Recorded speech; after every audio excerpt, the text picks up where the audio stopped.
You're listening to Cards to the Moon, a podcast about trading cards from both a collector and investor perspective. We hope you'll stick around for the ride as we take a deep dive into the state of the hobby, share some hot takes, hopefully some useful advice, and fun stories along the way. Hey guys, welcome to the Friday episode of Cards to the Moon. My name is Clark from 5 Card Guys on Instagram, and with me, as always, co-hosting is Hyung of Integrity Sports Cards and John, who is Trade You at Recess. Okay, let's start off the top with the NBA playoffs. By the time this airs, there'll be a couple more games done. We'll know who officially is in round 2, but there's already been some significant news. And I just want to kind of touch upon a couple of those. First, of course, the Brooklyn Nets getting swept. I don't know if anyone of us could have predicted that, but I want to ask you what the implications might be for card values on some of these key players. So let's just start with the Nets. You guys surprised first that they got bounced this quickly? Yeah, yes. Like that's crazy. Boston's been playing pretty well though. So give it to Tatum. And the squad for sure. But yeah, I think it's gonna. It sucks that it does affect card prices, but I think you'll see a slight dip in some of pricings like Kyrie Irving's, for instance. I think I don't know about KD because he's established that kind of like the market with his career already, so it's definitely gonna impact, and that's what I talked about, like the whole day trading concept and the whole if KD gets swept in the first round, his prices are gonna tank. Should it tank really, or is it something that we're just looking at in a micro lens and kind of being emotional about it, right? So yeah. I was gonna ask you, of course, about KD and Kyrie, but it's funny because my game plan, I told you in a previous episode that I had a Kyrie Irving card that I finally got graded back, after a year plus waiting from PSA, and I got a PSA 9, unfortunately. I'm like, you know what? The Nets are going to just cream through the playoffs. I'm going to wait till they get some success and then flip the Kyrie card. It's like the exact opposite of what I thought might happen. So that's funny. I guess I'm either selling Kyrie at a loss, or I'm just holding on to it even longer for next year. Yeah. But John, what do you think? KD, Kyrie? Yeah, I mean, first of all, I was pretty shocked the Nets got swept, but happy at the same time because I'm so not a fan of all of these great players just literally taking the lazy way and getting together and trying to win championships. And it's really annoying them all. Like when you watch the Lakers and the Nets this year, they're like, preseason, they're talking all this trash and they're like all over Instagram and taking like photo shoots together and they're just acting so cocky. So to see like the Lakers not even making like the 10th seed and then seeing the Nets get swept, man, it's like beautiful poetry. That's a good observation. Do you think it's the end of the super team era? Because, the Grizzlies are doing well. And they drafted all their players, right? I mean, it could be, right? Because the problem with clearly the problem you're seeing is if any one of these top stars are out, most of these guys you're going for like a triple head, right? Like 3 big stars. If one is out, there's just no money to have any depth. And look at what Boston built their entire team around two-way players. Like everybody in that starting 5 is like a really good, play both sides of the ball really well. And they made the Nets pay dearly for their lack of depth, and then also the Boston's two-way play. So I don't know. It could be a complete change for a lot of organization. Could be the start. We'll see.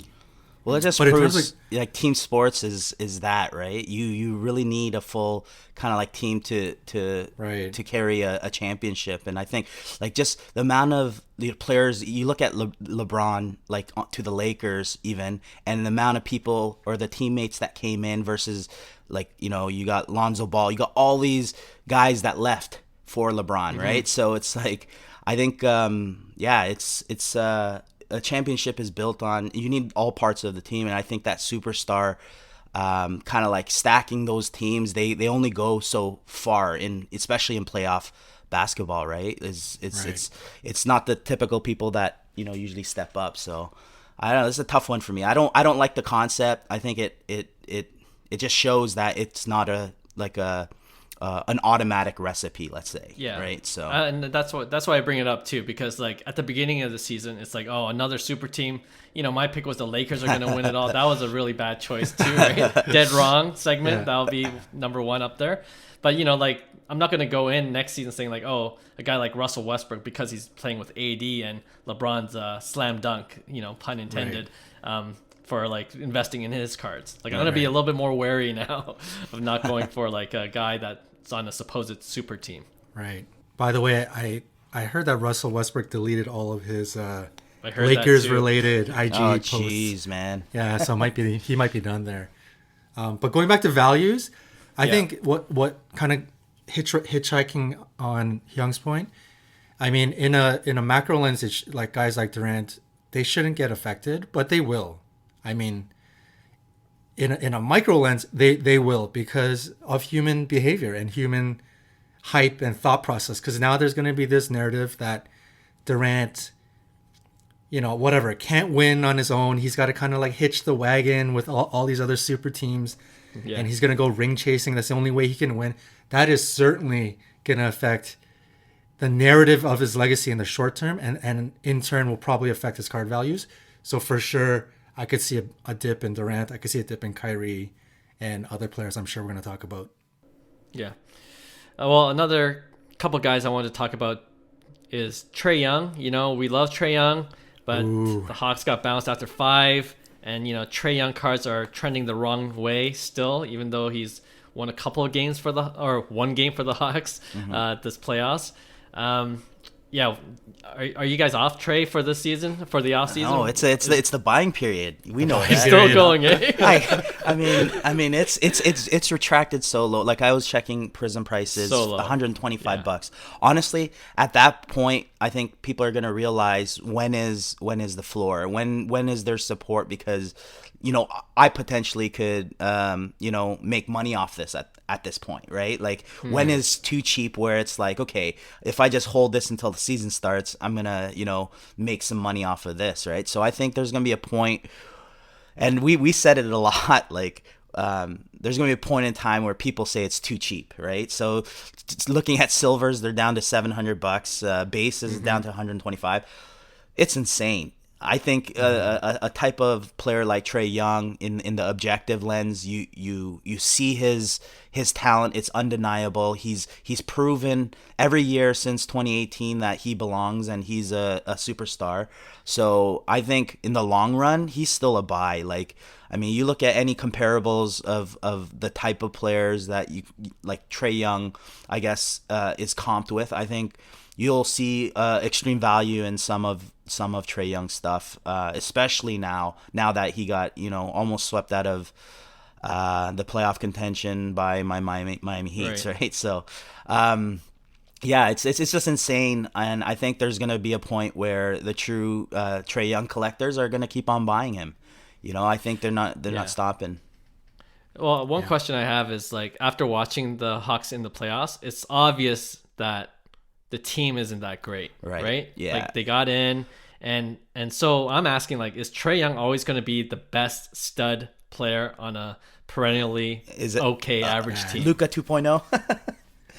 But I mean, even Dallas Mavs have some success, like especially in the regular season. Well, you got to remember, Atlanta wasn't even a playoff team before.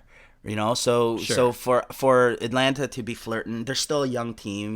Guys like, I guess, DeAndre Hunter, Cam Reddish, all these guys didn't pan out, I guess, the way you would hope that Trae would get that support. So it's a tough situation, but like I said, anything can happen in basketball, and it's just a matter of time in the macro lens. Like I said, if I'm going from an investment standpoint, I'm going still low numbered and think that it's a great investment moving forward. Maybe my hold cycles are a little longer at that point. That's what we justify with Trae always. Right. But yeah, I think he's just a good value right now.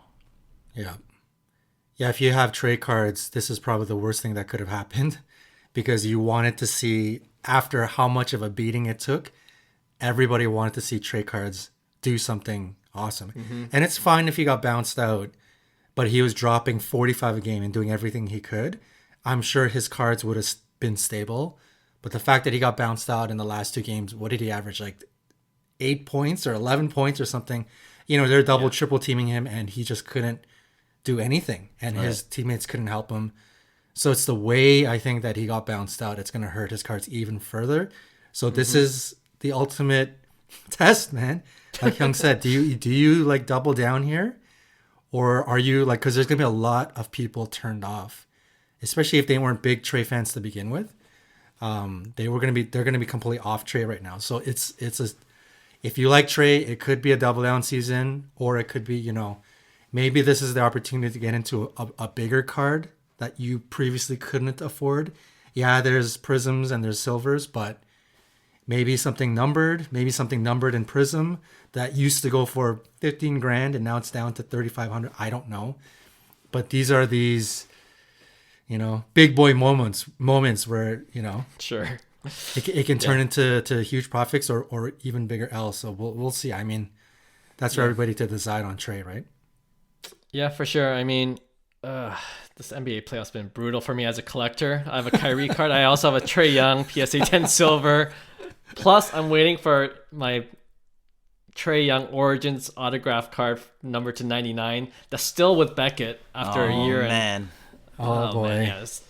So I guess I'm holding. It's like, am I going to double down? I already went from a PSA 9 to a PSA 10, so I'm like, I'm just staying put right now. Yeah. hopefully the Hawks make some offseason moves, give support to Trae, and then we'll see a resurgence next season. All right, and one more guy that I want to kind of bring up, Nikola Jokic. We talked about him, you know, in many segments we're like, he's a buy, he's so cheap. But it looks like, you know, without Jamal Murray, without some key supporting players, looks like Golden State, you know, even as early as the end of this podcast recording, Nuggets might get bounced in 5. What are you doing with Jokic? Are you waiting for the offseason? You think it's going to take a dip and maybe buy then, or what? I think you have time to buy. It's a long off season, and people are gonna forget about basketball. It's gonna be on, you know, everybody's kind of like, I'll recircle back, you know, and when you know this next season starts, I think that's where, you know, there's gonna be that initial hype again. So I think you have time, especially with guys that get eliminated in the first round. Like they're the last people, you know, people think about, right? So yeah. I mean, Jokic, you know, if he ends up, are they playing tonight? They might get bounced out tonight, right? Yep.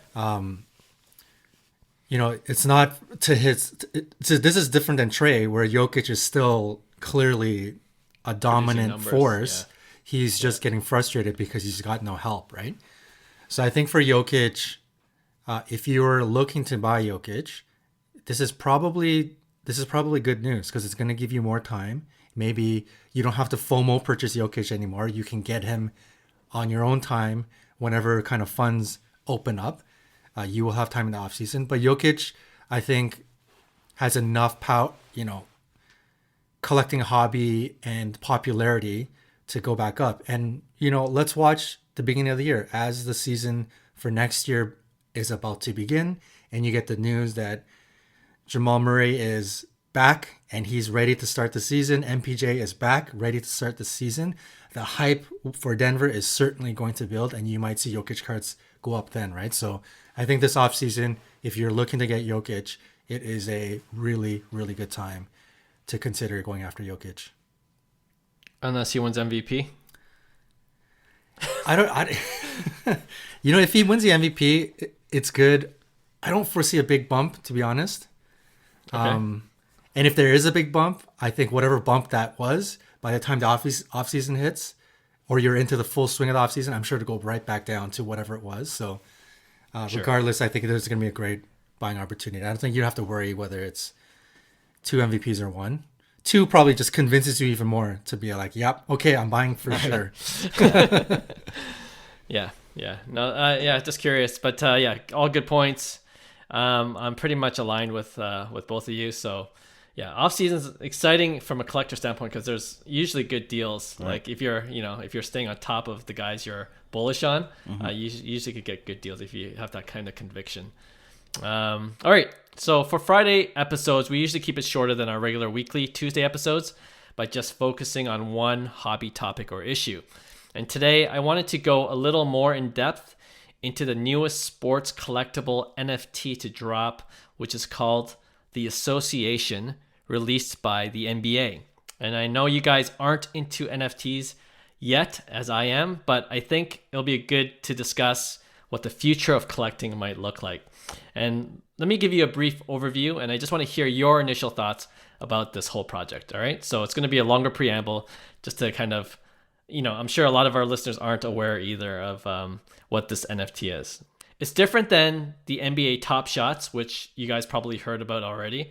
And if you didn't, NBA Top Shots is the video clip of different NBA highlights, which you can buy and sell on their specific marketplace. So you can make that video clip into an NFT. But what's different about the Association NFT is that I believe it's the first official NFT offered by the NBA on the Ethereum blockchain. Okay, so it's unlike Top Shots, which is on a different blockchain. I can't remember which one, but this is significant because most people who are into NFTs are primarily buying off the Ethereum blockchain. All right, so that just really means this is more accessible to collectors. 2, the Association NFTs look like, if you see them, digital trading cards, and there's 30,000 minted, which you can think of as a print run. That 30K consists of 125 editions or variations of each player competing in the 2022 NBA playoffs. But what makes this even more unique is that each player has different traits. And you could think of these traits as parallels, but these traits can change as they accomplish more during the playoffs, right? So they can get a special trait added to their digital trading card if they score a certain number of threes in a game, or if their team wins a playoff series, another trait gets added to their card, and it makes the digital trading card look a little different. And of course, the better the player, the more expensive their NFT card is, and the more traits they accumulate, the higher their value would presumably be. Now, it was actually free to mint these NFTs, but you had to be either early on their registration list or part of the NBA Top Shots ecosystem. Like you had to have a certain number of Top Shots you sold to get on their allow list. So it's free for the initial minters, but you're able to buy them off on the secondary market, like on OpenSea.io, which is kind of like the eBay for NFTs. So you could buy those pre-reveal for about 0.15 ETH on average, which is around $430 US. Okay. Pre-reveal is kind of like buying a pack of cards. You don't know what's in it. And I actually got one just for fun. And the reveal happened just before this podcast recording, maybe a couple hours ago. And what I mean by reveal, like I said, is that you can see what player you got, kind of like opening a pack. I ended up getting Jarrett Culver. No way. So wah. I'm definitely losing money on this.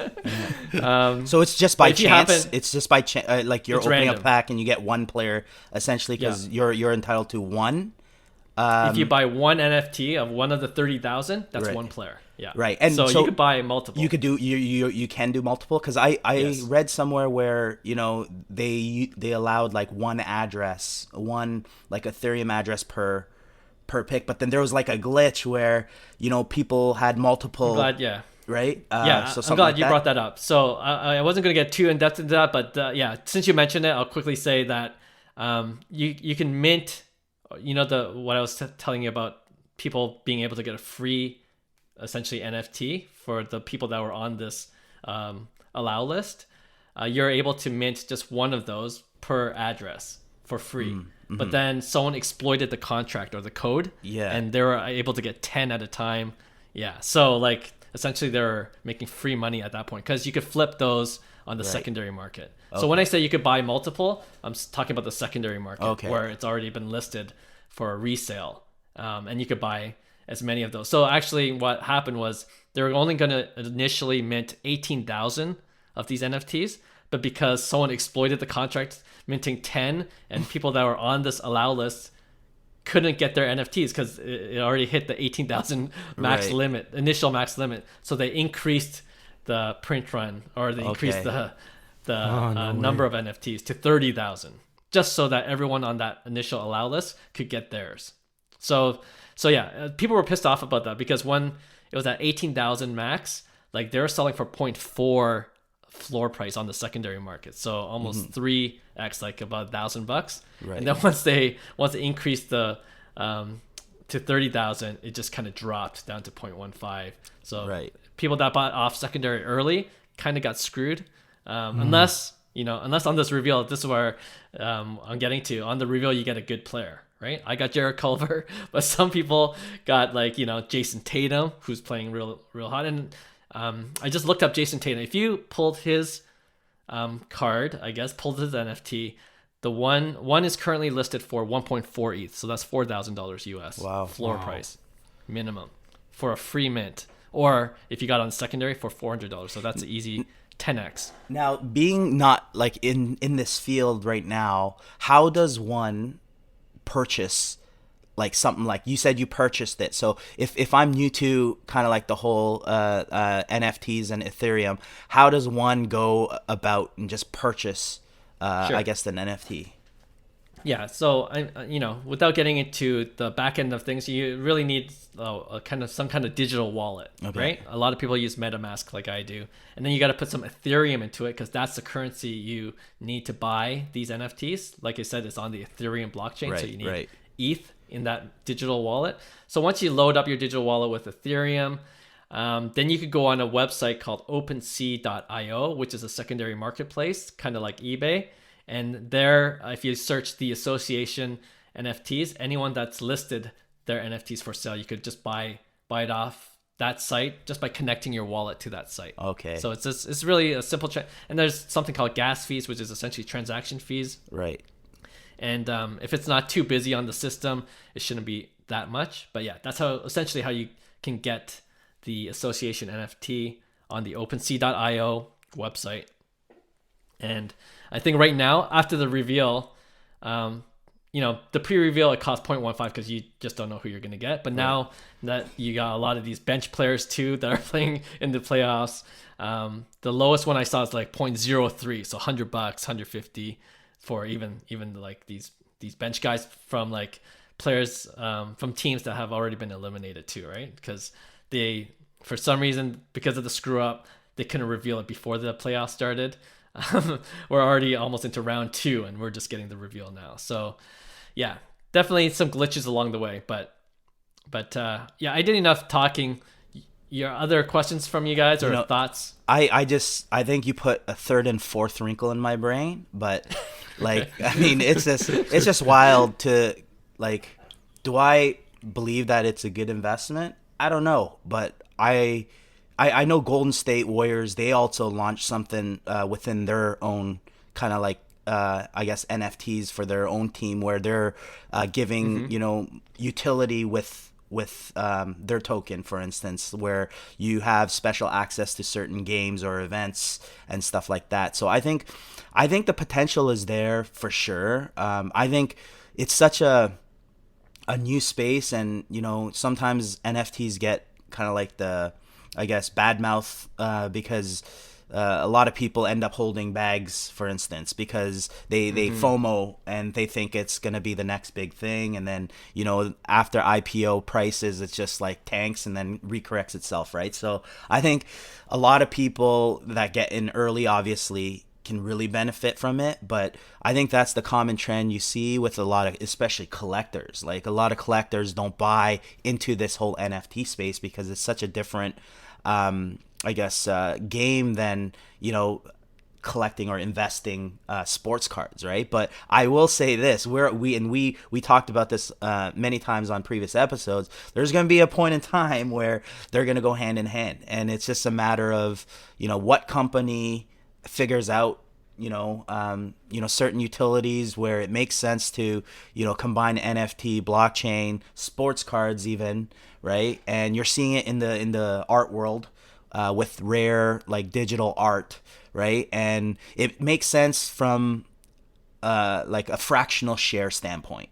Like to me, that's the most applicable, I guess, way I see NFTs working with cards, and being able to take something rare and be able to divide it into these fractional shares that you could have potential ownership of, right? And if you view like collectibles as rare pieces, sometimes one of one pieces, I think there's a lot of potential there as well to see where it goes.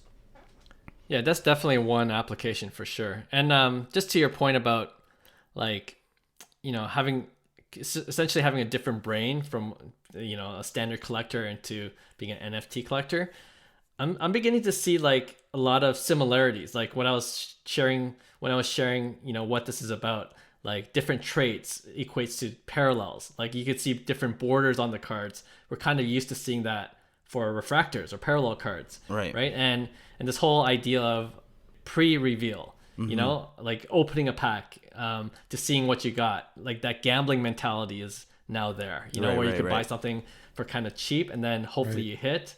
I was just checking right now, a Steph Curry just sold 5 minutes ago for 1.680, so that's about 5,000 US. Wow. And you could have spent 400 on the pre-reveal NFT, right? So there's that component to it. But and also to the point of like what you're saying about the Golden State Warriors, like the thing about NFTs, you could add utility later. So who's to say that the NBA won't do that for some of these association NFTs? So for example, I'm not saying this is going to happen, but if you do have a Stephen Curry association NFT, any collector that has it in their possession, next year the NBA could say, like, if you're in the Golden State area, we'll airdrop you a ticket. Right. You know what I mean? Like cool. There could be utility that could be added on afterwards, but sure. There's no guarantees, of course. Right. No, I definitely see value there, and that's the utility is, I think, the most important, how they handle it. And it's all new turf, obviously. The question I know that always gets brought up is, don't mention collectibles and like NFTs in the same sentence, because it's like it's not part of kind of like the hobby, I guess what people say. And I'm only playing devil's advocate because I'm super bullish on the whole on Ethereum in general, just technology and cryptocurrencies that involve a lot of utility where it could change the infrastructure of our society, right? So and I see it as a hobbyist perspective too. A lot of questions out there. It's like, we've had a lot of, like, for instance, NBA Top Shot. A lot of I guess collectors badmouth the whole Top Shot from the get go, and it's kind of like, see, I told you so. But they don't realize there's positives that happen too through that. A lot of people have done well with it and stuff like that. So it's just a matter of selling the hobbyists, and it might totally change because maybe the hobbyist is not the right people that get into this field, and it's a new wave of investor collectors that are looking for alternative assets in something different, totally different, right? So that's true too. I'm bullish on it regardless, just because this is how you pave the way to new things, essentially, right? Most companies aren't going to hit it on the nail the first try, and the only way you kind of see it is if you actually just experience and open up new opportunities and doors to see what the potential actually is. Yeah. Johnny, what do you think? Well, a lot going through my mind. You speaking about this right now is the first time of me hearing about it, other than you briefly mentioning you purchasing something a couple of weeks ago. Man, there's a lot to kind of unpack. First of all, newbie question.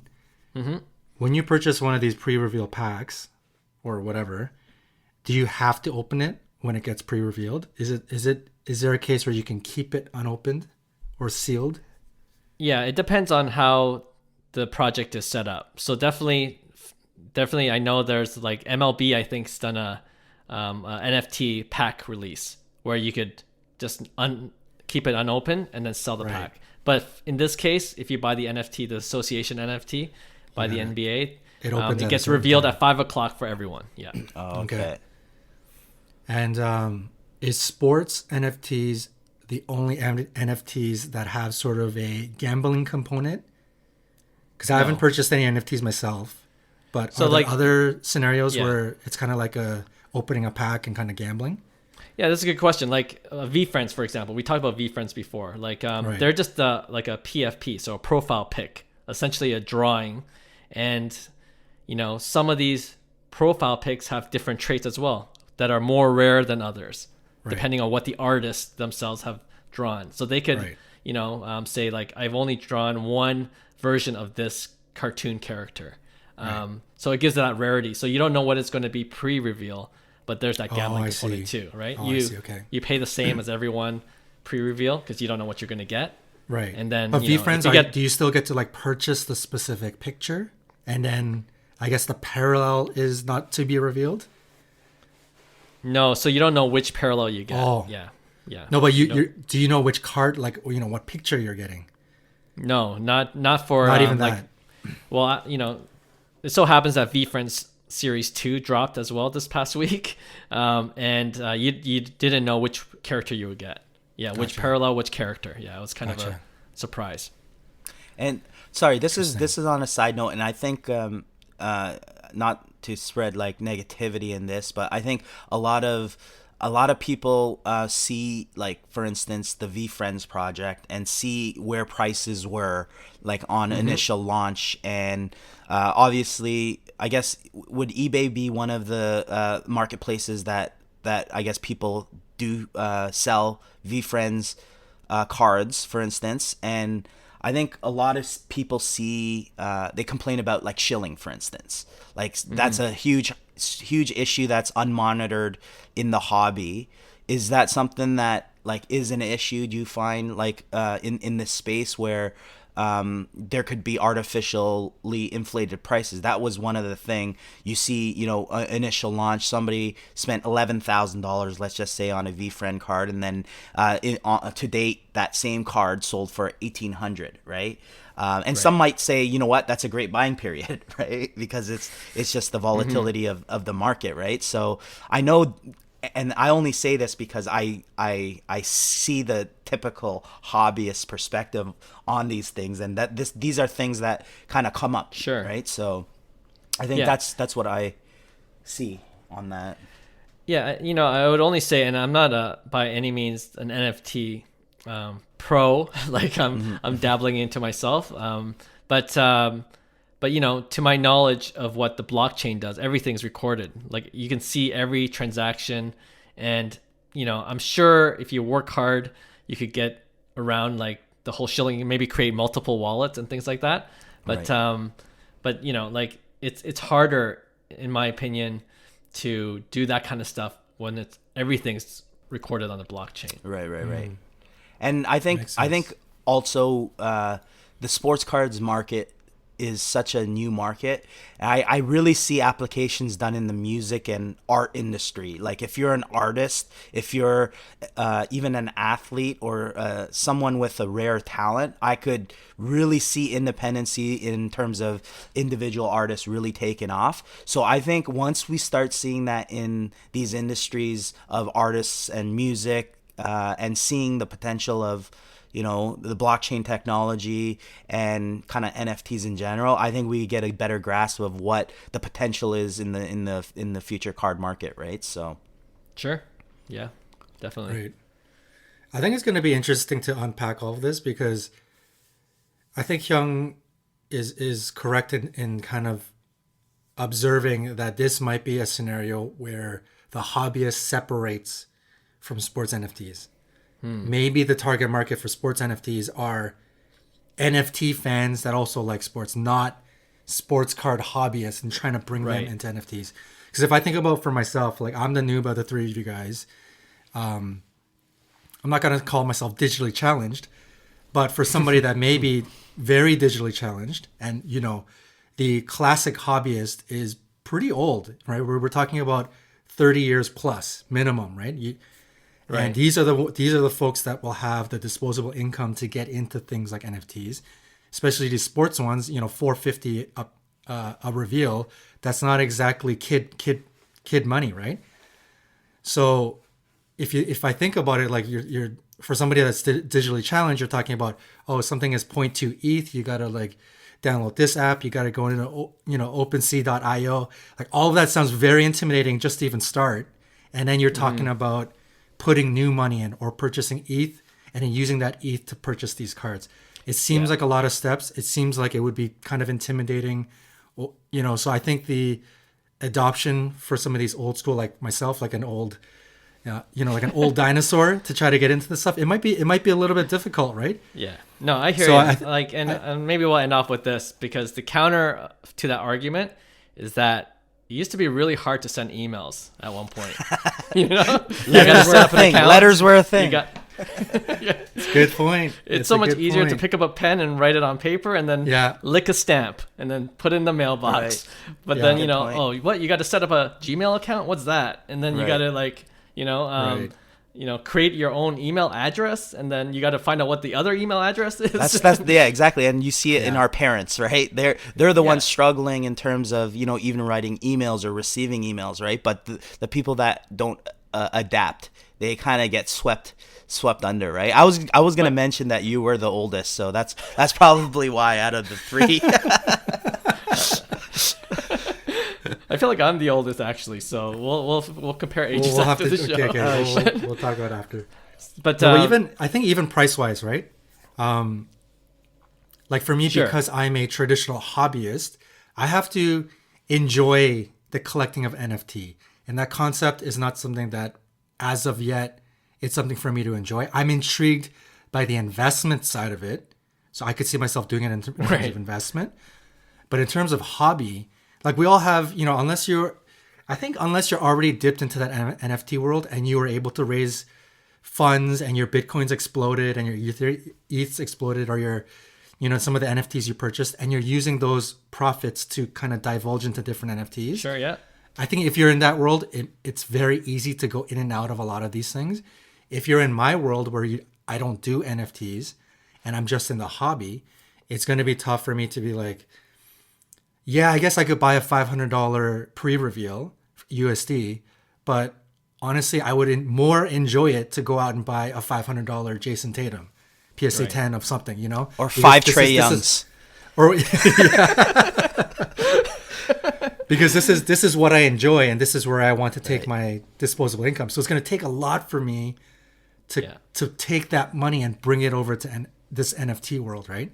So I think there's going to be some barriers, a lot of challenges. Sure. That's why I'm thinking maybe it's not somebody like me that is a target for these sports NFTs, right? You know what I'm going to say? I think it's not for someone like you yet.